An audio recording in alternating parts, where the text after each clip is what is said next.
పెద్ద ఎత్తున వెళ్ళి రైతుల సమస్య గురించి, ముఖ్యంగా ప్యాడీని గిట్టుబాటు ధరకు కొనకపోవటాన్ని ప్రశ్నిస్తూ గిట్టుబాటు ధర కొనే విధంగా డిమాండ్ చేస్తూ పెద్ద ఎత్తున ఇవ్వాలనుకున్నటువంటి విజ్ఞప్తులకు సంబంధించి కొన్ని జిల్లాల్లో ఎమ్మెల్సీ ఎన్నికల కోడ్ ఉన్నందువలన 11వ తారీఖు నుంచి దాన్ని 13వ తారీఖుకి పోస్ట్పోన్ చేయటం అయిందనే విషయాన్ని వైఎస్ఆర్సీపీ నాయకులు, కార్యకర్తలు, ప్రజలు, రైతాంగం గుర్తించాలని ఈ సందర్భంగా ప్రకటన రూపంలో తెలియపరుస్తూ ఉన్నాము.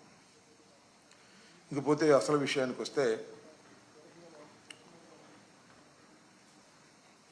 మన కాకినాడ సీపోర్ట్ వ్యవహారం ఏ విధంగా జరుగుతుందో అందరూ గమనిస్తూనే ఉన్నారు.